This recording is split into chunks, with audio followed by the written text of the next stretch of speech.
the lowest per capita income once. Now Anantapur, better than Konasema. ఎందుకు జరిగింది ఇది అనుకుని మీరు ఆలోచిస్తే ఒక water is a game changer. Water వచ్చింది, policies, public policies are important. మళ్ళీ మాట్లాడుతున్నా. 25 సంవత్సరాల కంటే ముందు ఒక ఐటీ గురించి మాట్లాడాం. ఈ రోజు ప్రపంచం మొత్తం ఐటీ ప్రొఫెషనల్స్ ఉన్నారు. Indians every 4 1 is N Indian. Among Indians every 4 1+ is from Andhra Pradesh, 30%. ప్రపంచంలో ఏ దేశానికి పోయినా హైయెస్ట్ పర్ క్యాపిటల్ ఇన్కమ్ తెలుగువాడు. ఇక్కడ సౌత్ ఇండియాలో lowest per capital income Andhra Pradesh. Telangana highest per capital income in India. Because of bifurcation ఆ బెనిఫిట్ అక్కడ వచ్చింది. ఇక్కడ మనకు వచ్చిన కొన్ని ఇబ్బందులు ఎన్నోసార్లు మాట్లాడుకున్నాం. బైఫర్కేషన్ ఒక యాంగిల్ అయితే, ఆ తర్వాత వచ్చినటువంటి 5 సంవత్సరాల పరిపాలన కొంత ఇంకా డిట్రియేట్ అయ్యాం. ఇప్పుడు దీంట్లో మీరు ఒకసారి చూసినప్పుడు నేను ఎప్పుడు వచ్చినప్పటి నుంచి కూడా నేను ఎప్పుడూ మాట్లాడేవాడిని. రాయలసీమలో ఫస్ట్ టైం డ్రిప్ ఇరిగేషన్ ప్రయోగించాం. ఈ రోజు రాయలసీమలో ఆ డ్రిప్ ఇరిగేషన్ వల్ల హార్టికల్చర్ ప్రమోట్ చేశాం.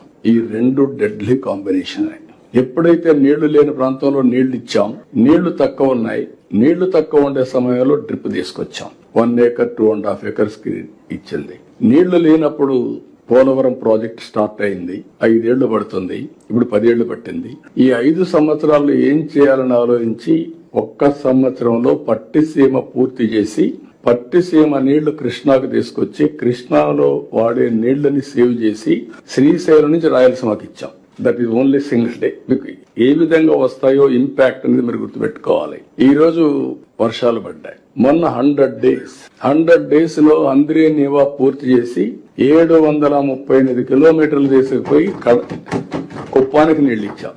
అక్కడ అన్ని చెరువుల్లో నీళ్లు పెడుతున్నాం. ఈ రోజు ఎంత ఆనందం అంటే ఈసారి వర్షాలు పడ్డాయి. 90% రిజర్వాయర్స్ లో నీళ్లు ఉన్నాయి. అది 95 కూడా పోతుంది. నేను వాటర్ సెక్యూరిటీ మాట్లాడా. గోదావరిలో ఇప్పటికి కూడా కొన్ని వేల టీఎంసీ నీళ్లు సముద్రం లేకపోయినాయి. అదే సమయంలో కృష్ణాలో కొన్ని వందల టీఎంసీ, అవి కూడా వేలై ఉంటాయి. ఇప్పుడు కడాని ఎప్పుడూ పారనటువంటి పెన్నా కూడా ఫ్లడ్ వచ్చింది. ఇప్పుడు ఈ రోజు మీరు చూస్తే సోమశిలకు నీళ్లు ఇచ్చిన తర్వాత పెన్నా ఫుల్ అయి, సోమశిల పూర్తయి పెన్నా ద్వారా సముద్రంలోకి నీళ్లు పోయే పరిస్థితి వచ్చాయంటే, పెన్నా రివైవ్ అయింది, కృష్ణా గోదావరి బ్రహ్మాండంగా వాడుతున్నాయంటే that is nothing but Varuna దేవుడు కరుణించాడు, మనం సద్వినియోగం చేసుకున్నాం.